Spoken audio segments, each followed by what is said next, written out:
Air begitu tenang di malam hari, tidak peduli dengan seorang gadis yang berdiri pada handrail jembatan. Tatapan mata gadis itu kosong, bibirnya pecah-pecah karena dehidrasi. Air sungai tak bisa menghilangkan dahaganya. Hidupnya hancur. Gadis manja yang selalu serba berkecukupan harus menerima kenyataan pahit kebangkrutan keluarganya. Ayahnya terkena kasus korupsi dan dimasukkan ke penjara. Semua harta keluarga disita. Tak berapa lama, ibunya meninggal karena serangan jantung. Sang ayah pun ikut menyusul ibunya karena tak kuat dengan tekanan yang diterima. Sekarang, hanya tinggal Anyelir sang gadis manja yang tak tahu harus berbuat apa. Dia berdiri di atas jembatan, menatap air yang tenang, seolah mengukur kedalaman sungai. Usia yang sangat belia, terlebih lagi, dia baru lulus sekolah. Menghadapi beratnya hidup, membuatnya ingin mengakhiri hidup. Perlahan, dia menutup matanya. Ayah, ibu, kita akan bersama, lirih Anyelir. Dia bersiap melepas pegangan tangannya. Namun, seseorang meneriakinya. Mai, apa yang kau lakukan? Anyelir membuka matanya, dia sedikit menoleh ke samping, melihat seorang pria dengan rambut sedikit panjang untuk ukuran seorang pria. Pergilah, Titah Anyelir. Bagaimana aku bisa pergi jika melihatmu di sana? Tanya Krisan. Dia tak sengaja lewat, kebetulan sepeda motornya mogok, hingga membuat dirinya harus mendorong motornya di tengah malam. Penerangan yang baik membuatnya dapat dengan mudah melihat seorang gadis berdiri di atas jembatan. Anggap saja kau tak melihatku, timpal Anyelir. Aku tidak buta, bagaimana bisa aku pura-pura tak melihat? Tanya Krisan. Dia menstandar motornya. Kau tinggal tutup matamu dan pergi dari sini. Tidak mau. Kalau begitu, kau akan menjadi saksi kematianku. Kalau jadi saksi tidak masalah. Tapi jika aku yang tertuduh membunuhmu bagaimana? Tanya Krisan. Dia mulai berjalan perlahan mendekati Anyelir, mengajak gadis itu berdialog agar memberi celah dirinya mendekatinya. Polisi tidak bodoh, mereka pasti tahu yang mati bunuh diri atau yang mati karena dibunuh. Mereka bisa melihat tidak ada tanda-tanda kekerasan di tubuhku. Kau tidak akan jadi tersangka. Kalau mereka berpikir kita sedang berkencan dan aku mendorongmu, bukankah itu pun tak akan ada tanda-tanda kekerasan? Aku masih bisa menjadi tersangka. Kalau begitu, kau pergilah. Aku akan melompat saat kau sudah tak berada di sini. Krisan menghembuskan napasnya. Begitu mudah. Apa yang membuatmu ingin bunuh diri? Krisan tak tahu apa yang dipikirkan gadis itu. Meskipun tanpa seragam sekolah, dia tahu gadis itu adalah seorang pelajar. Jikapun bukan pelajar, mungkin baru saja lulus. Sangat disayangkan jika ada pemikiran untuk mengakhiri hidup. Masih ada masa depan yang pantas diraih. Bukan urusanmu, hardik Anyelir. Ya, memang bukan urusanku. Tapi, daripada mati sendiri, lebih baik kita mati bersama. Tawar Krisan. Apa maksudmu?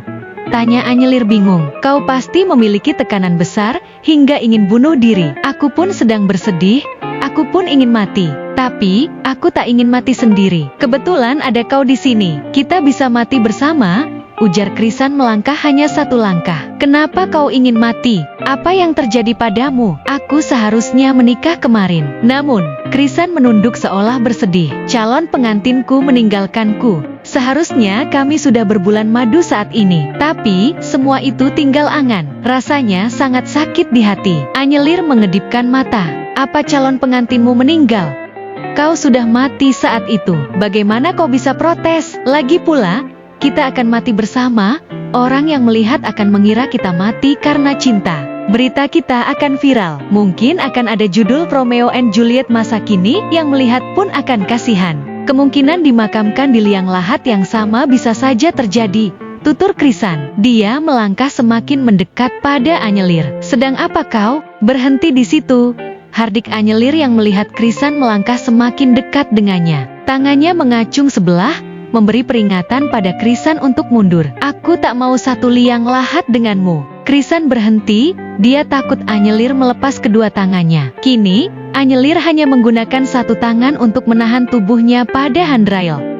Kalau tidak mau satu liang lahat, seharusnya kau buat catatan terlebih dahulu sebelum melompat. Jadi, saat kita ditemukan tewas, kita akan dikuburkan di liang lahat yang berbeda. Kalau begitu, kau sedikit menjauh. Carilah tempat lain untuk bunuh diri. Aku yang terlebih dahulu di sini. Jadi, ini sudah menjadi hakku. Apa kau sudah membayar tempat ini untuk bunuh diri? Ini jembatan pemerintah. Siapapun bisa bunuh diri di sini, terang Krisan. Aku ingin mati di sini. Krisan menautkan alisnya. Bisa-bisanya mereka berdebat siapa yang pantas mati di tempat itu. Menjauh, aku tak ingin mati bersamamu. Kalau begitu, biarkan aku mati terlebih dahulu. Kau bisa pindah tepat untuk mati. Tapi aku duluan yang di sini. Aku pun ingin mati di jembatan ini. Kau minggirlah, jika tak ingin mati denganku. Anyelir mendecak. Dia mencoba menggeser tubuhnya tanpa turun ke jembatan. Kakinya masih berpijak pada handrail yang paling bawah. Sedang apa kau? Tanya Krisan. Aku akan bergeser ke sebelah sana. Kau bisa mati di sini dan aku di sana. Tunjuk Anyelir ke arah kanan. Namun karena sebelah tangannya tak sigap, membuat tubuhnya tak stabil. Ah! Teriak Anyelir. Merem. Krisan menarik sebelah tangan Anyelir. Anyelir membuka matanya. Dia pikir dirinya akan terjebur. Angkat aku, pintanya. Krisan menatap mata gadis itu. Dia tak berkedip saat melihat Anyelir dengan jarak yang dekat. Wajah yang terlihat cukup jelas dari sebelumnya. Mata gadis itu jernih. Siapapun yang melihatnya akan merasa teduh. Bukannya kau ingin mati? Tanya Krisan tanpa melepas pandangannya. Iya. Tapi tidak seperti ini. Ini tidak seperti rencana kematianku. Pembunuhan berencana akan mendapatkan hukuman berat. Jadi, urungkan niatmu untuk pembunuhan berencana itu. Krisan mengeluarkan seluruh kekuatannya untuk menarik Anyelir ke atas. Cukup kesulitan untuk membawa Anyelir ke atas. Namun, usahanya tak sia-sia. Anyelir bisa terselamatkan olehnya. Kini, dua orang yang baru saja berselisih pendapat tentang bunuh diri, telentang di atas aspal yang sama. Napas mereka tersengal karena proses penyelamatan tersebut. Jangan lakukan hal itu lagi, sangat merepotkan. Keluh Krisan dengan napas tersengal. Siapa kau mengaturku?